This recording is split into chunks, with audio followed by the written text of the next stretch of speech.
I'm delighted to introduce the first guest lecturer for this Introduction to Psychology course, Dean Peter Salovey. Peter is an old friend and colleague. Many of you, I think everybody here knows of him through his role as Dean of Yale College. I'll just, in the context of this introduction, mention two other things about him.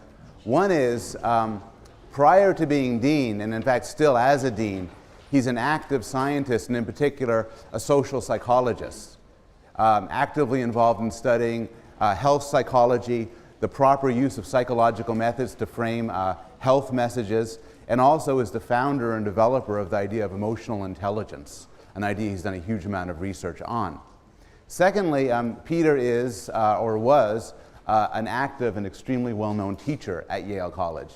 He taught at one point the largest course ever in Yale College, a course on psychology and law, which broke every record ever had here. And before that, during that, and after that, he was a legendary Introduction to Psychology teacher. And I think you're going to get some reason for why he was so legendary with his lecture today on the topic of love.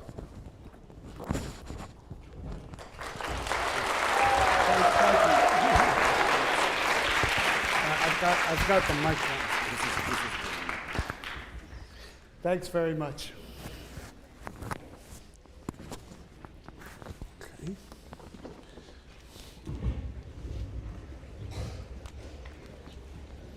Is that okay? We're okay?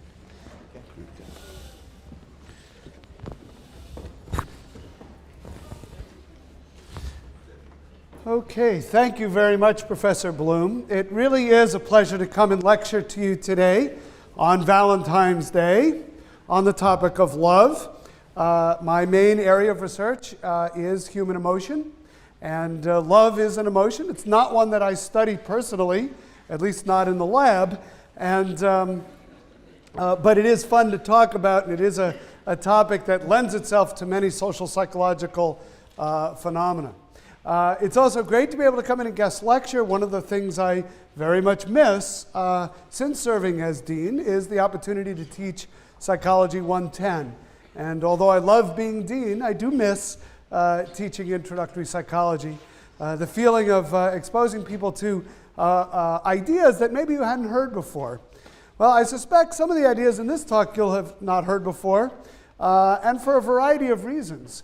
A couple of the things you'll notice is that some of the experiments I'll talk about today are not the kinds of experiments that can be done anymore. They're not considered ethically acceptable, but they were done in the 50s and 60s and early 70s when ethical standards were different, and so we can teach them. We just can't give you the same experiences that some of the college students that we'll talk about today in these studies had.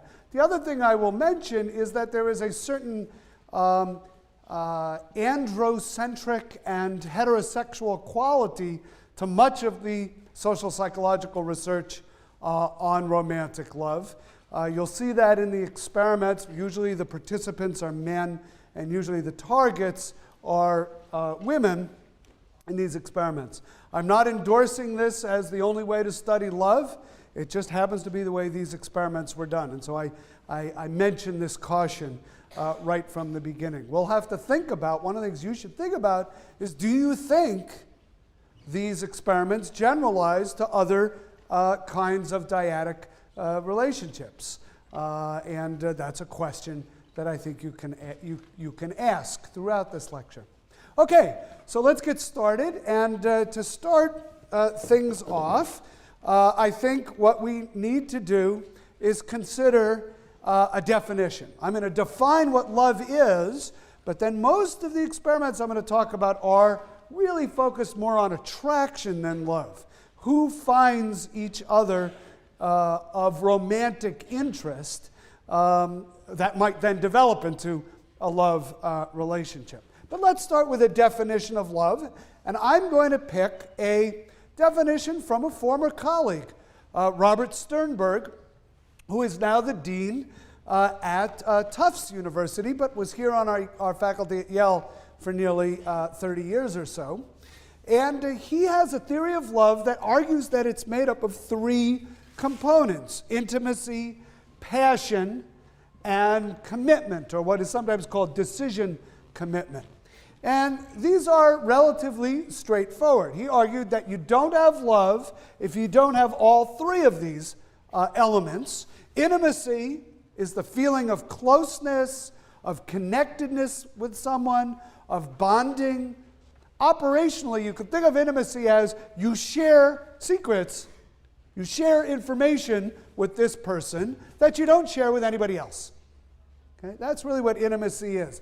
The bond that comes from sharing information that isn't shared with many other people. Second element is passion. Passion is what you think it is.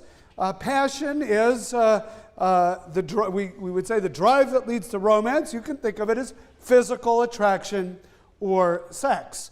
And Sternberg argues that this is a required component of a love relationship. It is not, however, a required component of taking a shower in Calhoun College. The third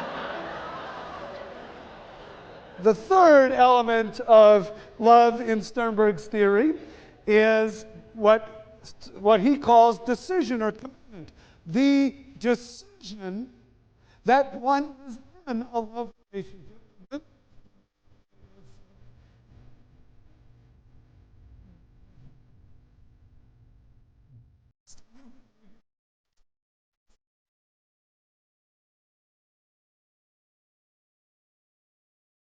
So if you have all three of these, intimacy, passion, and commitment, in Sternberg's theory, you have love.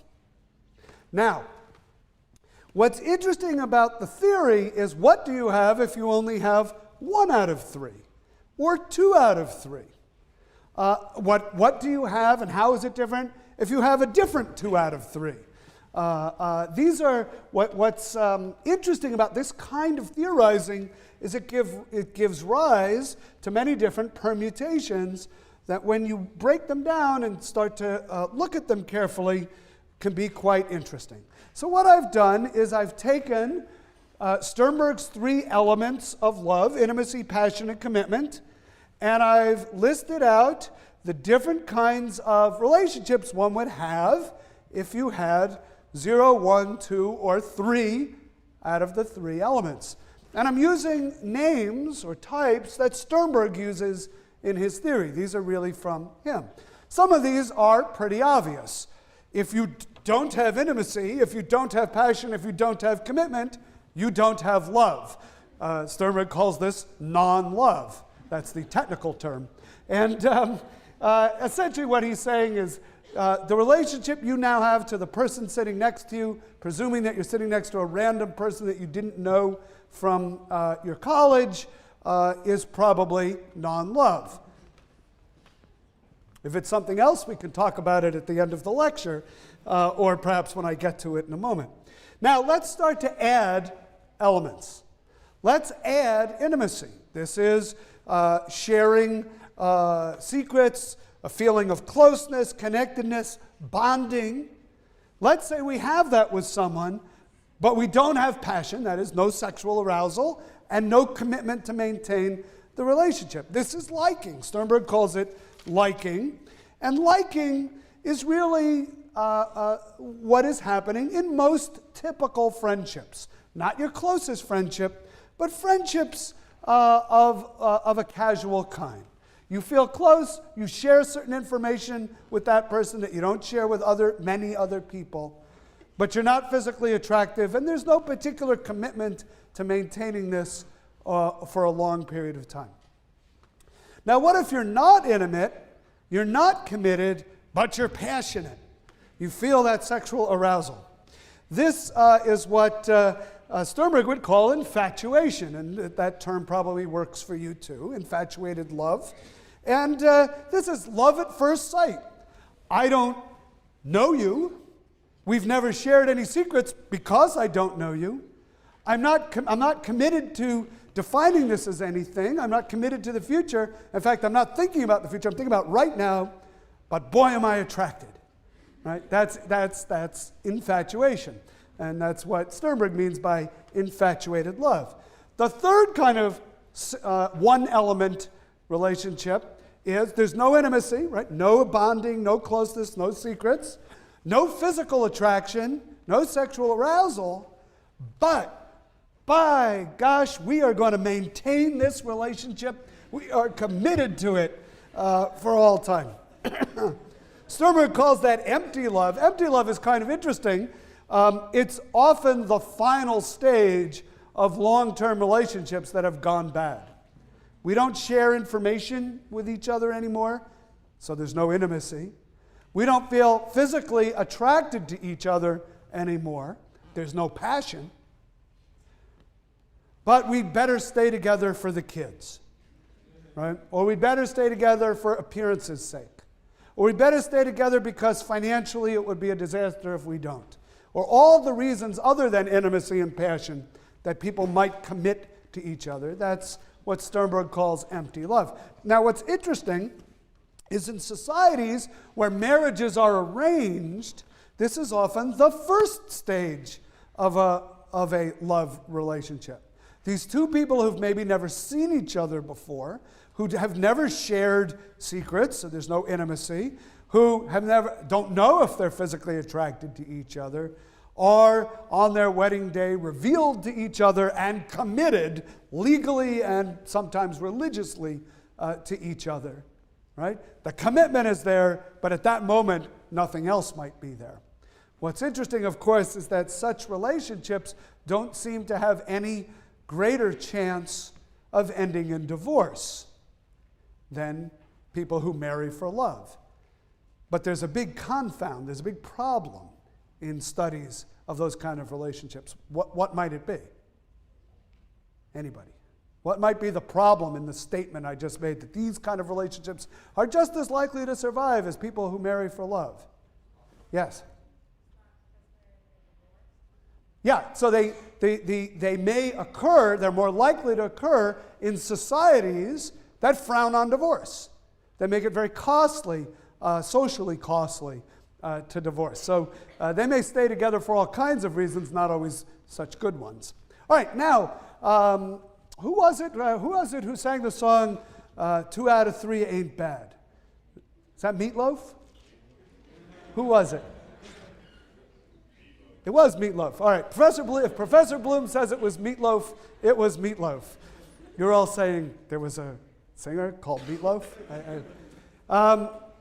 Meatloaf sang the song 2 out of 3 Ain't Bad. Let's see if 2 out of 3 ain't bad. What if you have intimacy, we share secrets, passion, we feel physically attracted to each other, but we're not making any commitments here. Sternberg calls that romantic love. This is physical attraction with close bonding, but no commitment. Romeo and Juliet, when they first met. This is often the way relationships start. We like each other. I'm physically attracted to each other, to you. I enjoy spending time with you, but I'm not making any long-term commitments here. I'm not even willing to use the L word in describing what it is we have. Right? Many of you might have been in relationships of this sort. That's romance. That's romantic love. Now, what if you have intimacy? We share secrets with each other, but there's no particular physical attraction, but we are really committed to this relationship. This is what Sternberg calls companionate love. This is your best friend. We are committed to sharing intimacy, to being friends forever, but physical attraction is not part of the equation here. This is sort of maybe the Greek ideal in relationships of some kind. All right, what if we have passion? I'm sexually attracted to you, but no intimacy. I don't want to really know that much about you. I don't really share anything of me with you, but I am committed to maintaining this physical attraction to you. Well, that's what Sternberg calls fatuous love. It's a whirlwind courtship. It's a Hollywood romance. It might lead to a shotgun wedding. Maybe you find yourself in Las Vegas and you get married for a day and a half and then realize that this wasn't such a good idea, and maybe your name is Brittany and you're a singer. Well, anyway, you get the idea. That's fatuous love. We are basically committed to each other for sex, but it's very hard to make those relationships last a long time because we might not have anything in common, we might not share anything with each other, we might not trust each other, we're not particularly bonded to each other. On the other hand, if you have all three, intimacy, passion, commitment, this is consummate love, according to Sturberg, complete love. This is how he defines love. Okay, so now you have a definition of love, and you can now, as a homework assignment, sit down tonight and make a list of every person you know by the three elements of love, and just start putting the check marks in the boxes and tallying up your personal love box score. And we don't want to collect those, we don't even want to see those, but you can have fun with that. Then you can ask the other people to do it too, and you can compare with each other. And if you all survive this exercise, you'll be better for it. What doesn't kill you makes you stronger. That's the idea behind that exercise. All right. Now, the social psychology of love really has been a social psychology of attraction. What makes people find each other attractive? What makes them want to be intimate? What makes them physically desirable to each other? What might lead to a commitment, a decision to make a commitment to make the relationship last? This is just so nice. I'm giving this lecture on love, and the two of you are holding hands here in the front row. It's really, and it's just great.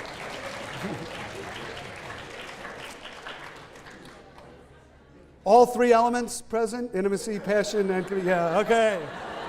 Good. Just checking. Okay. So what's interesting about the social psychology of attraction is it has focused on 7 variables. And I've divided these into 2 groups, the big 3 and the more interesting 4. And I call them the big 3 are 3 variables that the effects are so powerful that they almost don't need to be discussed in much detail. The more interesting 4 are the ones I'm going to focus on in this lecture because they're a bit more subtle and they may be things that you've never heard of before. But let's quickly talk about the big 3. The way to understand the big 3 is with the phrase, all other things being equal. All other things being equal, people who find themselves in close spatial proximity to each other, like sharing an armrest in a lecture, will be more likely to be attracted to each other and form a romantic relationship. Okay? All other things being equal. Now, this has been tested in lots of interesting ways. Studies have been done in the city of New York where you can, if you live in Manhattan, you can actually get a very nice metric of how far apart people live from each other in city blocks, right? You have a nice grid pattern, and you can use a city block metric to add up the number of blocks between people's doors. And people who live more closely together are more likely to end up in romantic relationships with each other. Seems kind of obvious, right? This even works on college campuses. We can measure in feet the distance between the door to your room and the door to every other room of a student on campus, and there will be a correlation between the likelihood of, it's a negative correlation, the likelihood of getting into a romantic relationship with a person and the number of feet between your door and that person's door. The fewer feet, the more likely a romantic relationship. All other things being equal. Now, all other things being equal is a big qualifier, right? But if we could statistically control for every other variable, all I'd need to do is measure the distance from your door to everybody else's door on campus, and I could chart out who's going to fall in love with whom on the Yale campus. Now, this idea, in a way, is, I don't know, maybe it's a little counterintuitive. There's a kind of cultural myth around the stranger, the person you don't know, who you who you fall in love with, and that is not likely to be the case if it's the person who's nearby. right? And you'll see as we go through the other two big three that there's a kind of repetition of this theme. It isn't the stranger you fall in love with. All right, let's continue down. Similarity. You've probably heard the phrase, birds of a feather flock together, and that's true when it comes to romance. On any dimension that psychologists have measured in these kinds of studies, when people are more similar, they are more likely to find each other attractive. This could be obvious things like height or age, but it also could be things like attitudes toward capital punishment, preference for the Red Sox over the Yankees, right? All of these are dimensions of similarity. All things being equal, the more similar, the more likely you'll find each other attractive. So opposites don't really attract. Birds of a feather may flock together, but opposites don't really attract each other. Now, usually at this point, somebody in the lecture hall raises their hand and says, well, my boyfriend or my girlfriend and I are complete opposites. And how do you account for that, Professor Salovey? And I usually look at them and I say, good luck to you. And of course, all things might not be equal. There may be other variables at play here, but all things being equal, similarity does not breed contempt. Similarity breeds attraction. Okay? Isn't it interesting we have all of these common sayings that contradict each other, and then empirically some of them turn out to have more evidence supporting them than others. So opposites attract, not much evidence. Similarity breeds contempt, not much evidence. Birds of a feather flock together, yeah, there's some evidence for that idea. Finally, familiarity. Familiarity, we tend to fall in love with people in our environment with whom we are already familiar. The idea that some enchanted evening we will see a stranger. Where are the new blue when you need them? Some enchanted evening you will see a stranger across a crowded room. Right? What musical is that from? South Pacific, very good. You will see a stranger across a crowded room. That's kind of a cultural myth. Of course it happens. But much more common is somebody you already know, somebody you have seen repetitively, you suddenly find attractive, and a relationship forms. Okay? So the big three, people who are similar to you, people who are already familiar to you, people who are nearby in space, these are the people, all things being equal, that you will find attractive. Okay? So those are the big three. Those are big main effects. Those are big, easy to observe in various ways in the lab. By the way, the familiarity idea doesn't just work for people. I can show you words in a language that you don't speak. And I can flash those words to you very quickly. And I can later repeat some of those words and mix in some new ones that you've never seen before. And I can say, I know you don't know what any of these words mean. I know you can't read these characters. But just if you had to tell me, which ones do you like and which ones don't you like? Or how much do you like each one?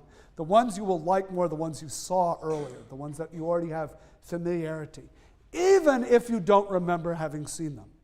Even if that familiarity was generated with such quick exposures that you don't remember even having seen anything, you will get that familiarity effect. Okay? Good. The more interesting four. These are more interesting because they're a little bit complicated, a little bit subtle. Let's start with actually the one that is my favorite. This is competence. Think about other people in your environment. Think about people who are competent. Generally, and think about people who are incompetent. Generally, we are more attracted to people who seem competent to us. Now that isn't very interesting. And it turns out that's not really the effect. Yes, we're more attracted to people who are competent than people we think are incompetent. But people who are super competent, people who seem competent on all dimensions, they're kind of threatening to us. They don't make us feel so good about ourselves, right? They make us feel a bit diminished by comparison. So what we really like, the kind of person we're really attracted to, is the competent individual who occasionally blunders. And this is called the pratfall effect, that our liking for the competent person grows when they make a mistake, when they do something embarrassing, when they have a failure experience. Okay? You can see this with public figures. Public figures who are viewed as competent, but who pratfall, who make a mistake, sometimes they're even more popular after the mistake. Okay? I think of Bill Clinton when he was president. His popularity at the end of his term, despite what everyone would agree, whether you like Bill Clinton or not, was a big mistake with Monica Lewinsky. His popularity didn't suffer very much. A lot of people in the media would describe him, well, it just shows he's human. He makes mistakes like the rest of us, even though that was a pretty big mistake. Right? And you can see this even with smaller pratfalls. Sometimes public figures are liked even more after their pratfall. Now, the classic experiment, the classic pratfall experiment, is just a beautiful one to describe. It's a work of art, so let me tell you a little bit about it. In this experiment, you're brought to the lab, and you're listening to a tape recording of interviews with people who are described as possible representatives from your college to appear on a quiz show. The quiz show is called College Bowl, which I don't think is on anymore, but was on when I was in college. And you're listening to interviews with possible contestants from Yale who are going to be on College Bowl. You have to decide how much, what you're told is you have to decide who should be chosen to be on College Bowl.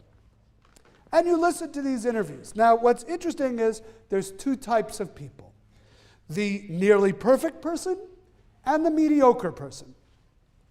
The nearly perfect person answered 92% of the questions correctly, admitted modestly to being a member of the campus honor society, was the editor of the yearbook, and ran varsity track.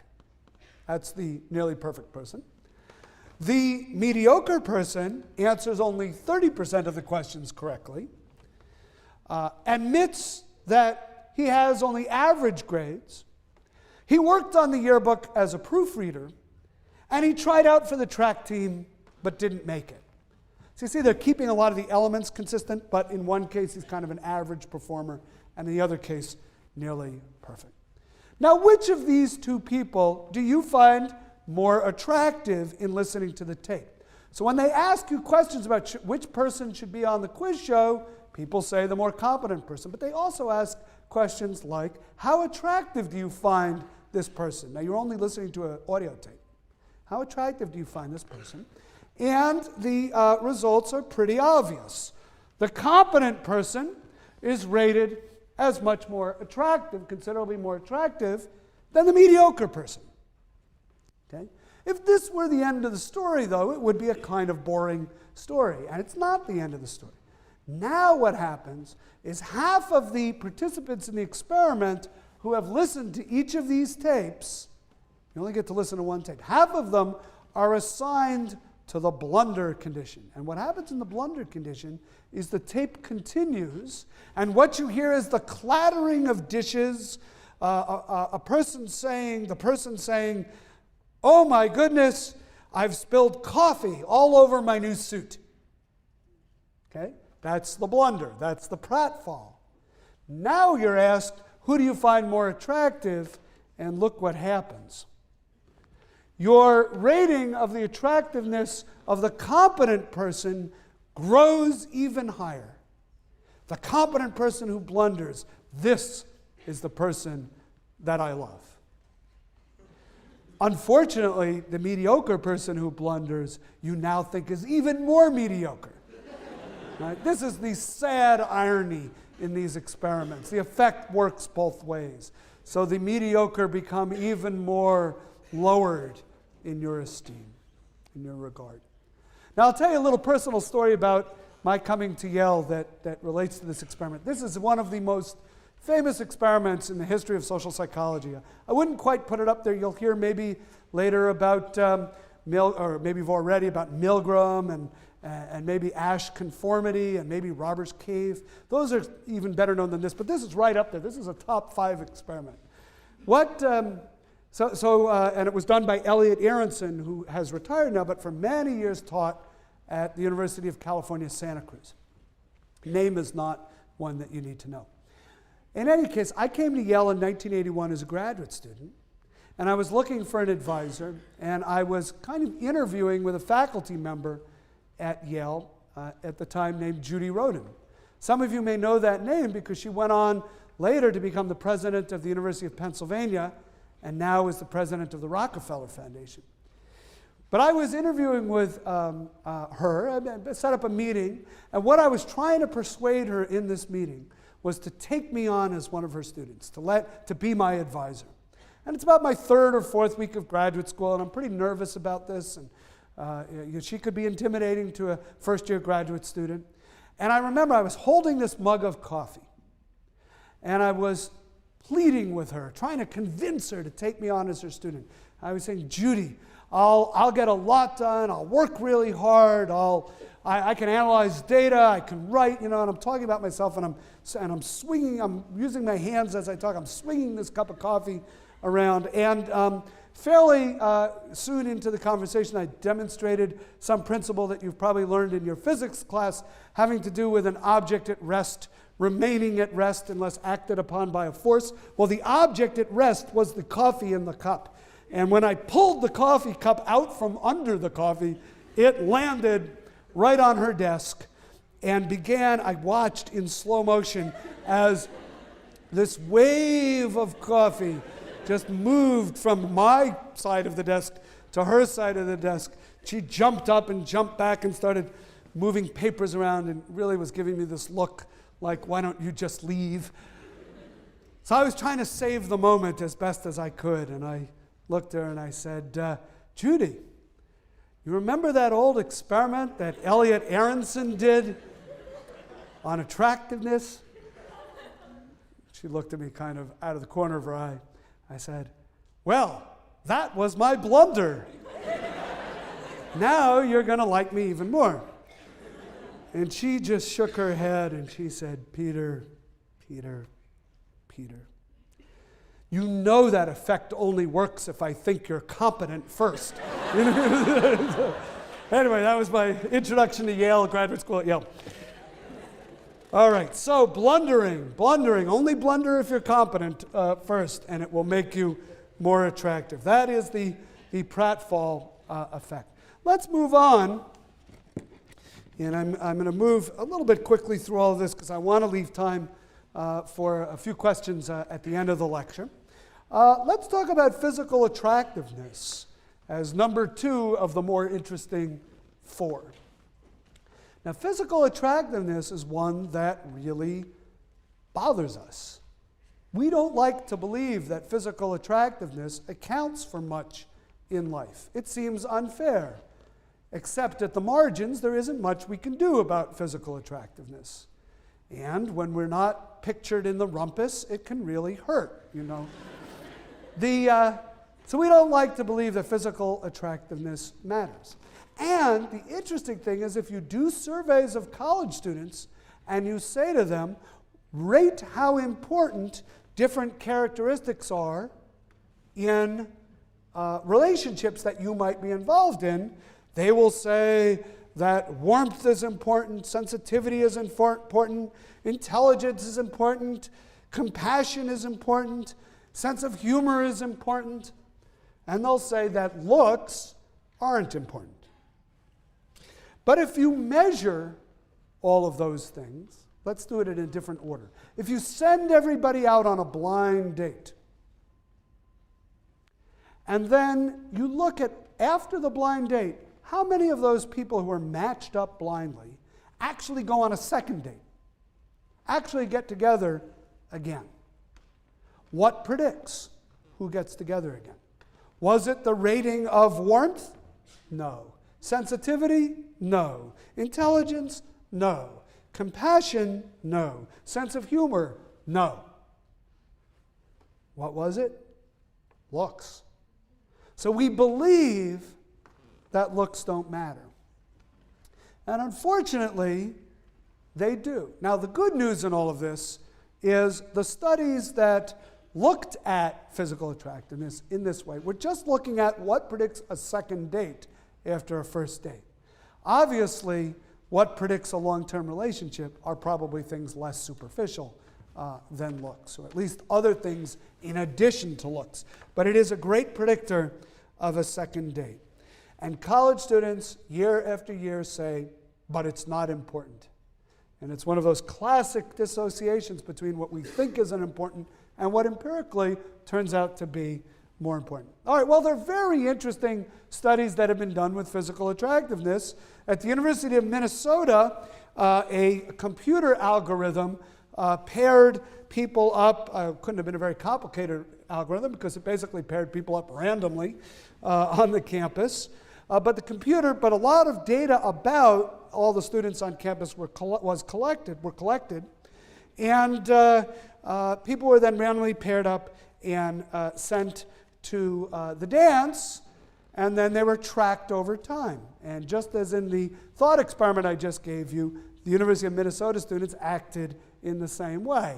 If they rated their partner as attractive, the randomly assigned partner, they were more likely to continue the relationship. Now, it's interesting to ask why, and we have to start to look at other experiments to try to get at what is it about physical attractiveness that makes people want to pursue the relationship. And once again, Elliot Aronson, the person who did the blunder experiment, the pratfall experiment, he did some nice work on attractiveness as well. And in one experiment, which many people know as the frizzy wig experiment, he did the following. He invited a Confederate, a graduate student who was working with him in his lab. Social psychologists always called people who were in the employ of the experimenter Confederates. Doesn't mean that they grew up south of the Mason-Dixon line or wave a certain kind of flag. But the older term for it was stooge. They would say, we hired a stooge to act in the following role in the experiment. But I think a certain generation of college students thought stooges were only named Moe, Larry, and Curly. And so they started to use this phrase Confederate. Now they'll usually just say we hired an actor. But anyway, the Confederate that they hired was a woman who is naturally attractive in most people's view. But they made her look either more attractive or less attractive by giving her kind of frumpy clothes, bad makeup, and a frizzy wig. And it was the frizzy wig that everybody remembers from this experiment. And what she does in the experiment is she poses as a graduate student in clinical psychology who is interviewing male participants, only men in this experiment. And at the end of the interview, she gives them her own personal clinical evaluation of their personality. Okay? So that's all it is. They have this interview with this woman. She's either made to look very good or she's made to look kind of ugly with this frizzy wig. And they talk to her. She gives them an evaluation of their personality. Half of the subjects receive a favorable personality assessment. Half of them receive a kind of unfavorable evaluation. How do they respond? Well, when she was made to look attractive, they were delighted when she gave them positive feedback about themselves. When she was made to look, when she was made to look attractive, but gave them unfavorable information about themselves, they were really upset about it. When she was made to look unattractive, they didn't really care what kind of information she gave. It didn't really matter whether it was positive or not. It didn't really make any difference. It was interesting, in the condition where she was made to look attractive but gave you bad feedback about yourself, often the subjects in that condition would look for an opportunity to interact with her in the future, obviously to try to prove that her evaluation was wrong. It mattered that much to them. So there's kind of this idea that attractive people, their feedback to us has more impact. I'm not saying this is fair. I'm not saying it's rational. I'm not endorsing it. But empirically, excuse me, empirically, we can see it. It's somehow the feedback from the attractive person matters more to us. Okay, number 3 of the more interesting 4, gain loss. This is really a general idea in psychology that we are in a way wired up to be more sensitive to change than to steady states. And you can imagine why that might be true. Change often signals danger or opportunity. And if we're especially tuned in to change, it helps us survive, and it helps us pass along our genes. Okay? So we're more sensitive to change. How does that play out in love? Well, in love, what is very powerful to us is not just that someone always is positive toward us. I love you, I love you, I love you, I love you, I love, right? It wears out its welcome. What's more powerful is the person who was not that positive to us, but over time becomes more positive. The first derivative of their regard for us is positive. Okay? Aronson calls this the gain effect. We are really attracted to people whose regard for us is gaining momentum over time. Okay? And even if over a period of time the average amount of their regard is lower, because they started lower and then got higher, than someone who was always high, it's the ones who were first lower who then went up that capture our attention. The first derivative is more important than just the position of their regard for us, getting better and better. Now, what's interesting is there's also a loss effect. People who really hurt us are not the people who have always been negative. The person who every time they sees you, hates you, says they hate you, and accompanies it with an obscene gesture, after a while, this person can't hurt you, right?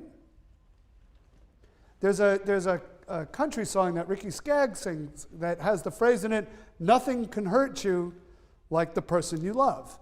That's what hurts. The person who always was positive, whose regard starts to fade. Oh, you can only hurt the one you love, right? You can only hurt the one you love because you are expecting positive feedback from the one you love. Now, that turns negative.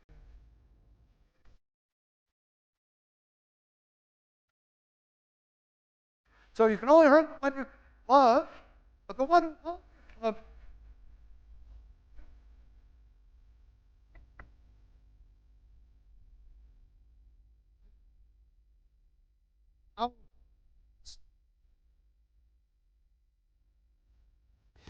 Okay, the last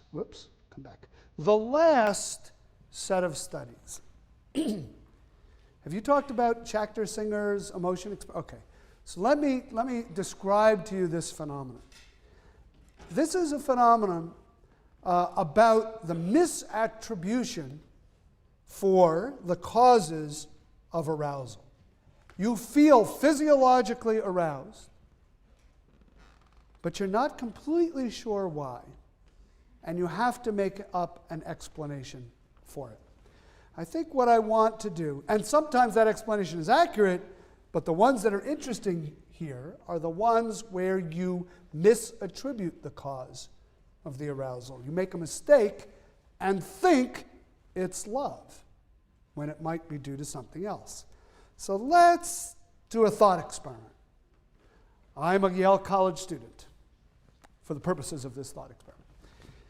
And I live in Pearson because I need to walk a great distance to Chapel Street, to the Starbucks on Chapel Street.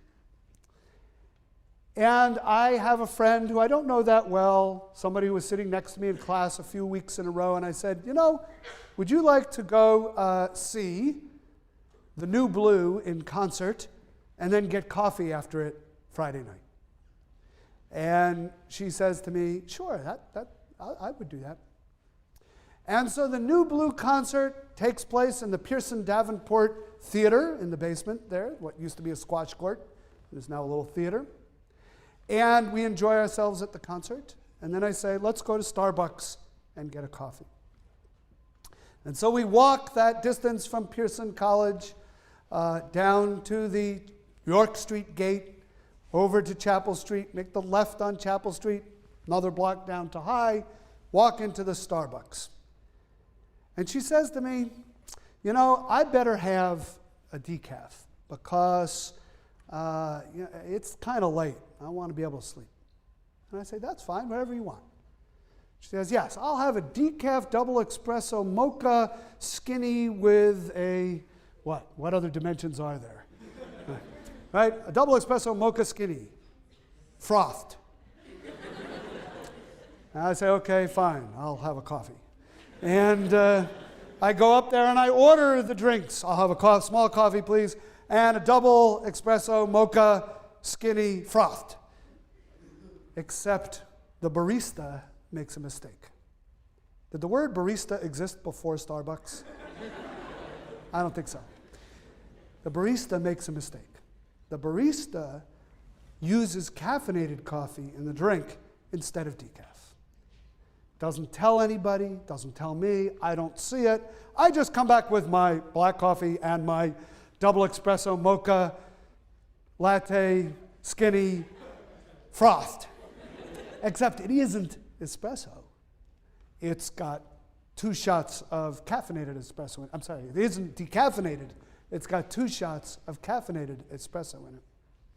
And I put it down on the table, and we're having this nice conversation, and we're drinking our beverages, and it's about 12:30, 1 o'clock now, and Starbucks is closing, and it's time to walk back to Pearson.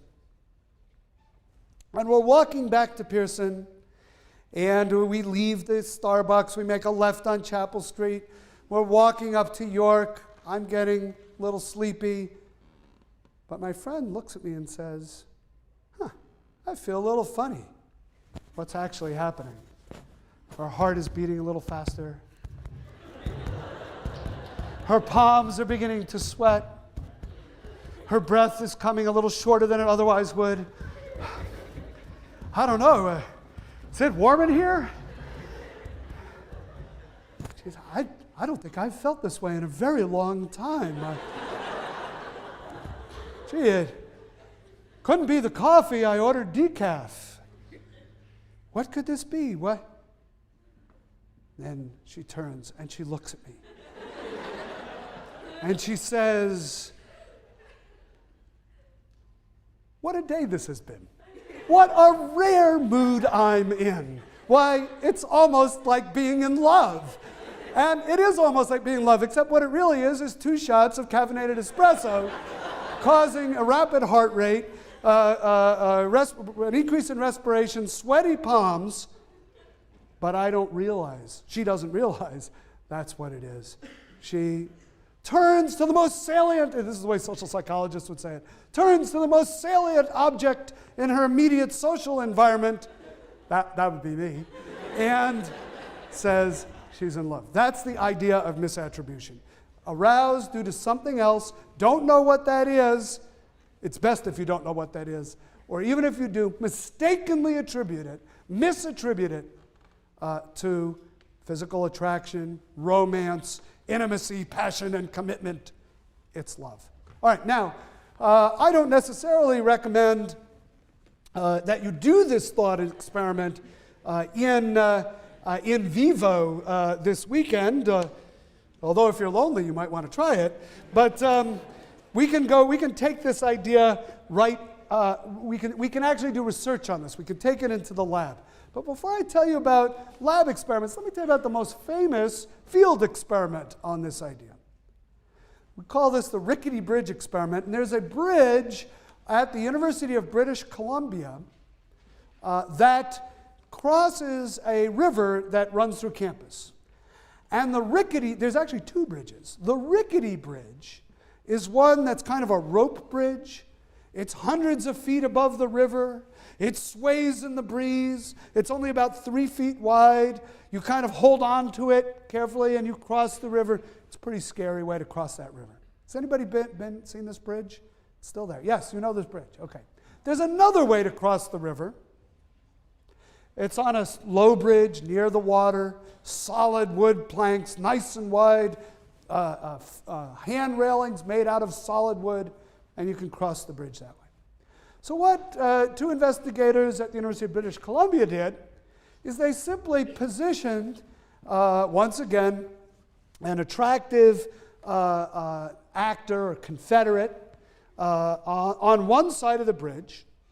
She was a woman. And she met men crossing the bridge. And she would intercept them as they came across the rickety bridge or the low bridge. And she would ask them a few questions and conclude with, "Can you write me a story? You would help me out with my experiment if you just write a little story right now." Then she would collect their story and she would say, "If you have any questions about this experiment, here's my phone number." Actually, this happens when you're in experiments. You get the phone number of the experiment. What happens? Well, the male students who crossed the rickety bridge, they wrote these sexy stories with interesting content, with kind of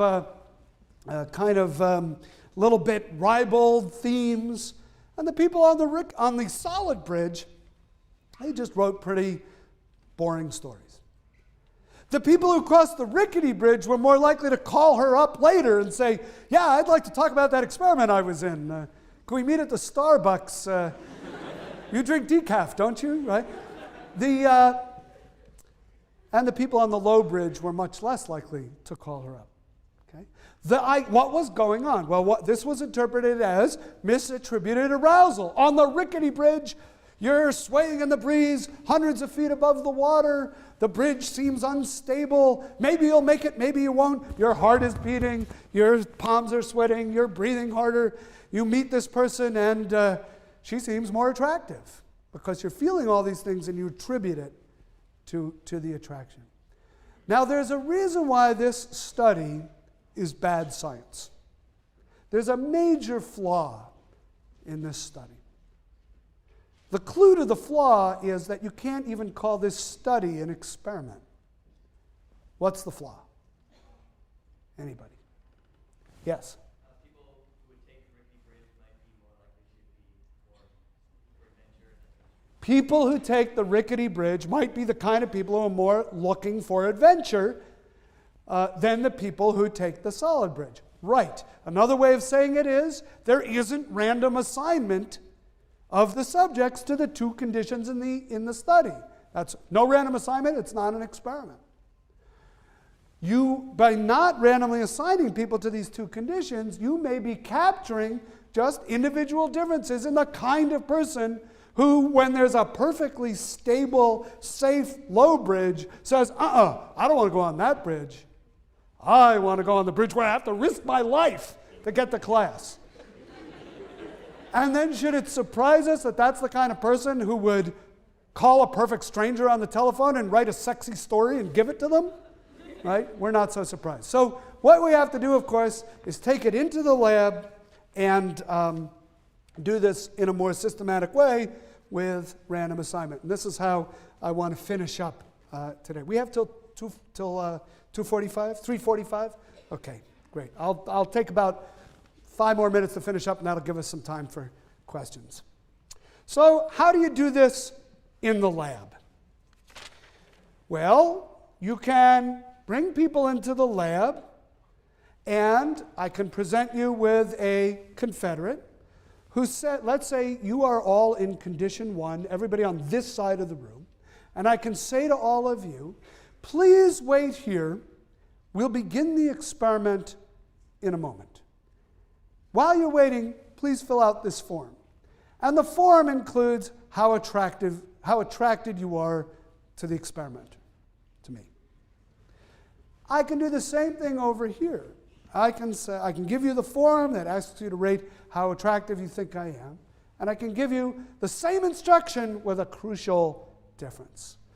Please wait here. We will begin the painful shock experiment in a moment. Please fill out these forms while you wait. What happens? The people who got the painful shock instruction are more likely to find the Confederate attractive. Why? Well, they're sitting there thinking about painful shock. It's making their heart beat faster. It's making their palms sweat. It's making them breathe harder, maybe. And even though it's fairly obvious what's doing that, they still misattribute that arousal to, I must be falling in love. Even with that obvious an instruction. You can do this in other ways. You can bring, here's one of my favorite ones. You bring people in the lab. We'll make them the control group this time. We bring you to the lab and we say to this group of people, please wait here. We'll begin the experiment in a moment. You can fill out these forms in the meantime. The forms ask how attracted you are to the experimenter. You're now in the experimental group, and I say, please wait here. We'll begin the experiment in a moment. I'm going to ask you to fill out some forms. But first, to get ready for this experiment, I'd like you to get on this treadmill and run for 10 minutes. So you've run on the treadmill. You've just sat around. The people who've run on the treadmill, even when that arousal is fairly obvious, you're doing a little bit of aerobic exercise, you still find the experimenter more attractive. Okay? This is why the 4th floor of Payne Whitney Gym is such a dangerous place. And I urge you as your dean to be very careful there. Okay? It's that combination of aerobic exercise and spandex that leads to trouble. All right, now here's the final experiment, and I apologize for this. It is a bit sexist in 2007 context. But let me explain, and we could never do this, and one could never do this experiment today, but let me go through it with you, and you'll apologize for its some of its qualities. In this experiment, male subjects were brought into the lab, and they were asked to look at centerfolds from Playboy magazine. So these are essentially photographs of naked women. And they are wearing headphones that amplify their heartbeat. And they are asked, among other things, how attracted are they to the centerfold photograph that they're looking at. So maybe, I don't remember how many they look at, maybe it's about 10. So these slides are coming up. They've got the headphones on. The headphones are amplifying their heartbeat. And the slides are moving one after another for a few seconds each slide. And they're listening to their heartbeat.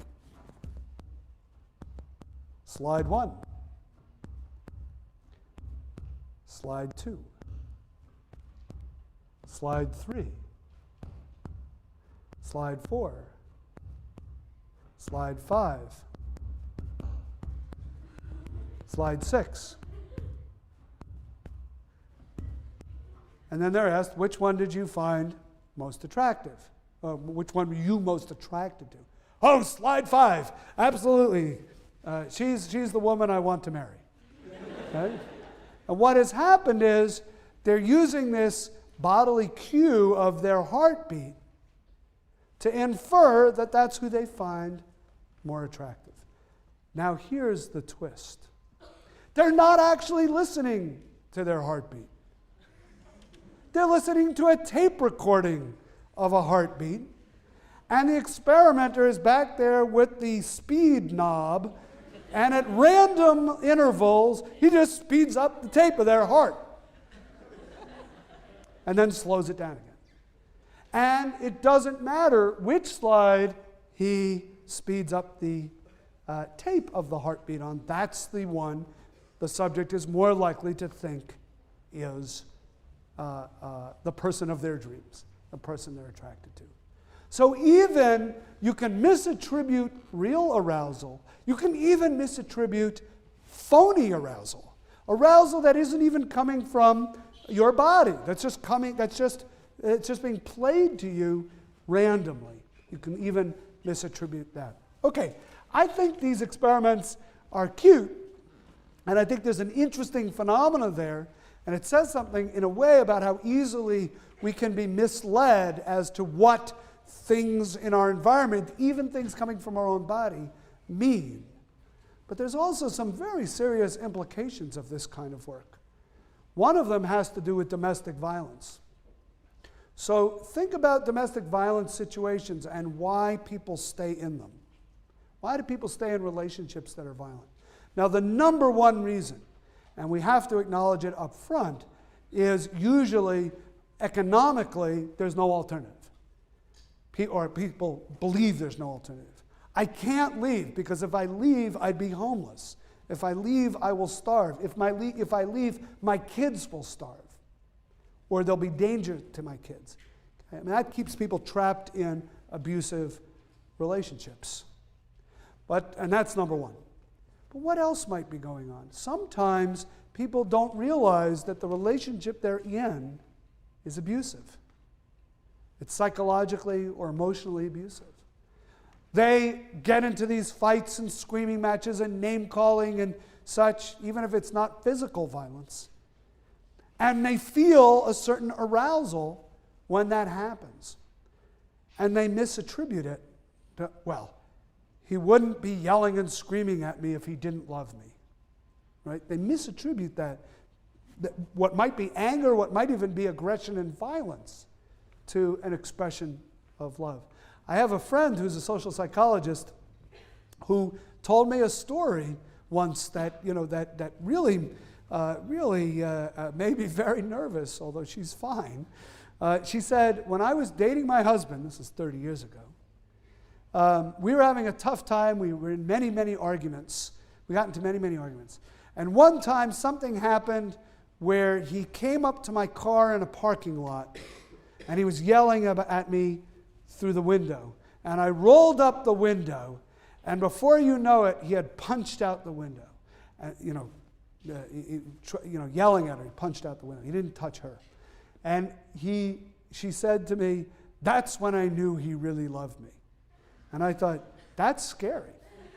And all joking aside, that's scary. But that's misattributed arousal. When he did that, I felt something and I assumed it was love. What she was misattributing as love, she was misattributing his aggressive response as love. She was misattributing her own fear as mutual attraction, and I must love him.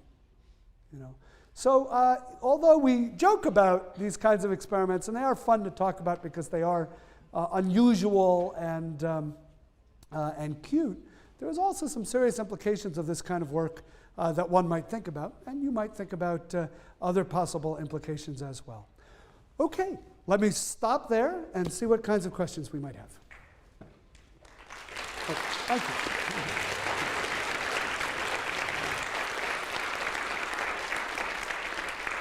Thank you. Thanks very much. That's very kind of you. Because we are on tape, I'll repeat any questions that come in. Yeah?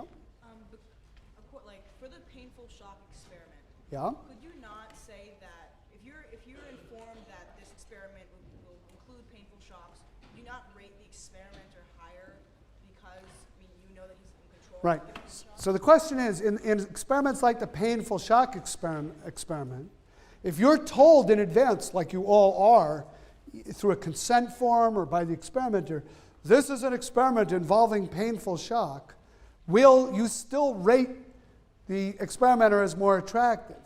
Or will you not be able to misattribute the arousal? It is true. The more salient we make the source of the arousal, the less likely you can get the effect.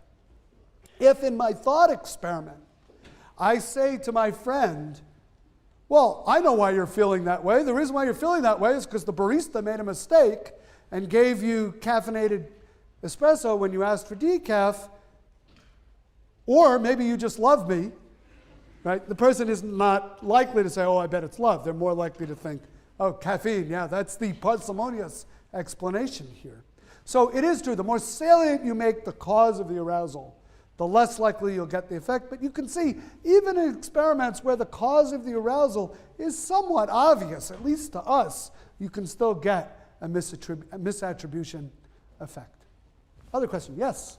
Are the factors that you mentioned earlier, like those also factors that affect initial attraction rather than maintenance of relationships? Yeah. So the question is, are any of these factors, like particularly the big three, proximity, familiarity, similarity, do they affect the maintenance of relationships or just the initial attraction? You know, it's interesting. My guess is they affect both initial and maintenance over time. But the literature mostly focuses on initial attraction. We have much richer data on that initial attraction and those initial stages of the relationship. In part because it's a little hard to follow couples over time. And imagine the sort of Heisenberg-esque problems we would get carefully following romantic couples over time and interfering with them to ask questions and make observations. It'd be hard to let this couple this relationship naturally unfold. So really the focus of many of these experiments is on initial attraction. That's why I always say my lecture is on love. The definition of terms is about love, but the experiments really are much more about attraction than about love. Another question, yes? Can someone feel consummate love for more than one person? Oh, can someone feel consummate love for more than one person? It's a very good question. It's actually a question that's debated in the literature. I didn't get into it at all in this lecture. But there's an interesting debate going on about love and many other emotions between people who take a kind of evolutionary perspective on these states versus people who take what might be called a more socially constructed perspective. And these aren't necessarily so incompatible. But the evolutionary perspective, I think, would argue that you can feel that kind of love for more than one person, or at least it would facilitate the passing on of your genetic material to a larger array of the next generation. So I think the evolutionary explanation is not a problem. But we have constructed a world where in most societies, except for very unusual polygamous societies, the belief is that you can't love more than one, right? And so you've got this tension between what might be evolutionarily wired impulses and a kind of social constraints that say this isn't good, this isn't appropriate, this is taboo.